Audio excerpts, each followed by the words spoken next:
Good morning, students. I welcome you to the online classes of SGUI.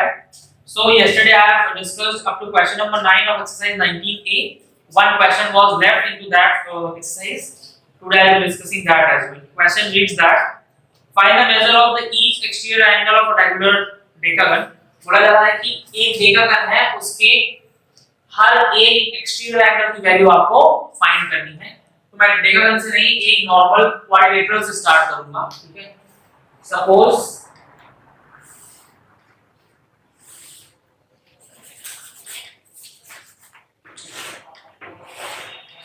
A, B, C and D is a polygon. ठीक है. क्योंकि मैंने आपको बताया कि पॉलीगन क्या होता है, ऐसा कोई भी क्लोज फिगर जो कि 3 या उससे ज्यादा लाइन सेगमेंट से मिलके बनता है. ठीक है. सो अगर मैं इस क्वाड्रेटन की बात करूं तो ये सारे एंगल्स क्या है, इसके इंटीरियर एंगल्स हैं. ठीक है. All these angles are the interior angles of this polygon या फिर क्वाड्रेटन.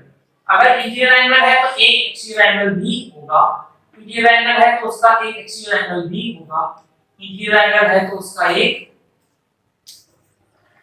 एक्सटीरियर एंगल भी होगा. ठीक है. इंटीरियर एंगल है तो उसका एक एक्सटीरियर एंगल भी. This is the idea behind the question. So अगर interior angle plus exterior angle की बात करें तो वो एक स्ट्रेट लाइन में फॉर्म हो रहा है. Therefore, we will be saying that कि किसी भी पॉलीगन में interior angle plus exterior angle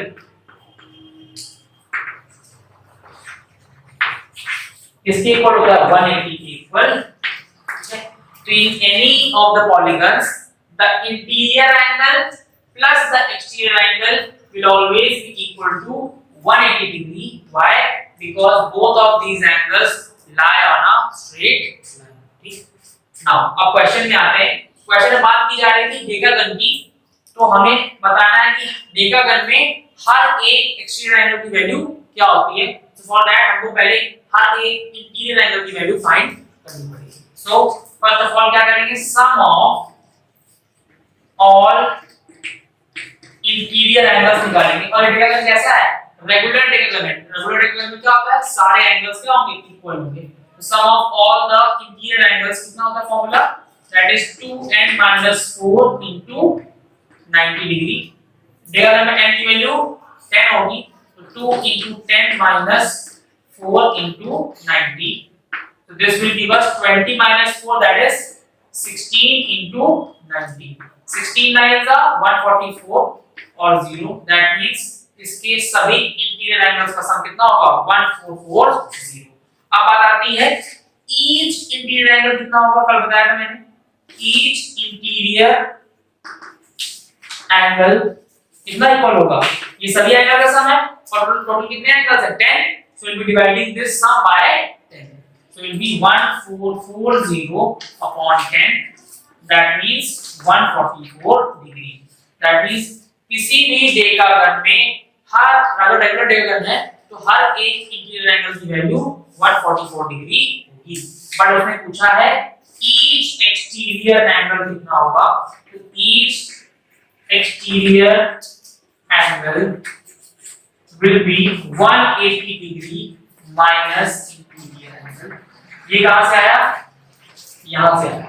interior plus exterior angle का वैल्यू 180 होता है, तो अगर आपको एक्सटीरियर निकालना है तो 180 में से इंटीरियर को सब्ट्रैक्ट करना होगा. तो this will be giving us 180 degree minus each interior angle कितना है, 144. दैट मींस कितना आ गया, 36 degree is the value of each exterior angle of a decagon. ठीक है. Answer would be 36 degree. So this is the completion of the chapter. Now I will be starting from chapter number 20, that is recognition of 3D shapes. So how you will be identifying the 3D shapes. आप 3D shapes को कैसे identify करेंगे, this we will be learning in the next chapter, which is chapter number 20.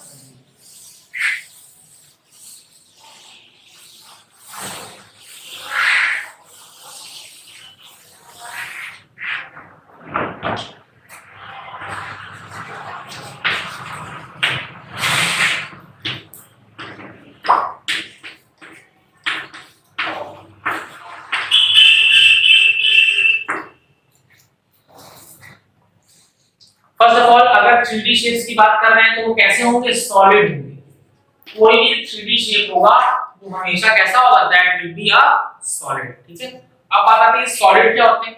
Anything which has definite shape and size is termed as solid. ऐसी कोई भी चीज जिसमें definite shape या फिर साइज हो, द थिंग्स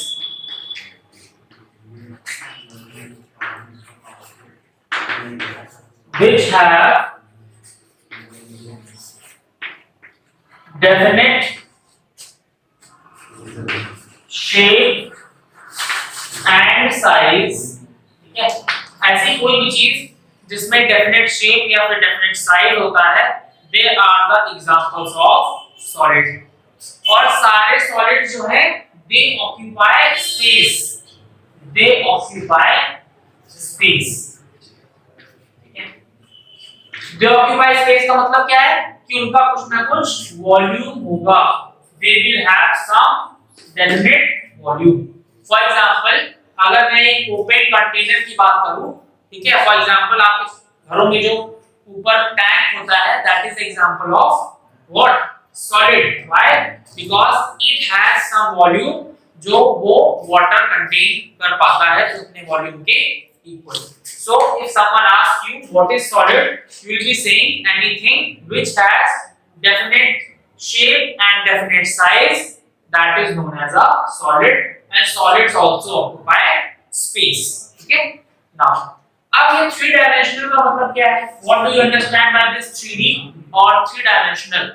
इसका मतलब ये है anything which has 3 dimensions, that means उसके पास length भी है, breadth भी है और height भी है, then you will be saying that that solid is a 3-dimensional solid. Okay, इसके एग्जांपल कौन कौन से हो सकते हैं, इसके एग्जांपल हो सकते हैं क्यूब, क्यूबॉइड, है ना। इसके एग्जांपल कौन होते हैं, क्यूब हो सकता है, क्यूबॉइड हो सकता है, cone, sphere, hemisphere,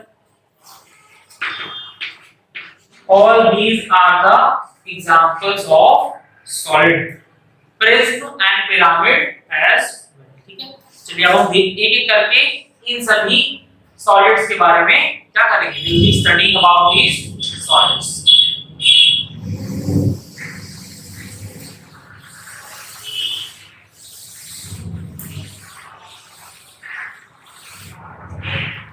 first solid is cube. मैंने बोला कि फर्स्ट सॉलिड जो हम पढ़ेंगे वो कौन सा पढ़ेंगे, we will be studying cube। ठीक है, cube is that solid which has the same length, same width and same height। मैंने बोला 3 dimensional solids वो होते हैं जिनके पास लेंथ भी है, जिनके पास ब्रेड्थ भी है और जिनके पास हाइट भी है। But cube is a specialized 3 dimensional solid which has all the 3 dimensions equal। उसके तीनों डायमेंशंस कैसे होते हैं, इक्वल होते हैं। So for example, if I try to draw a cube here,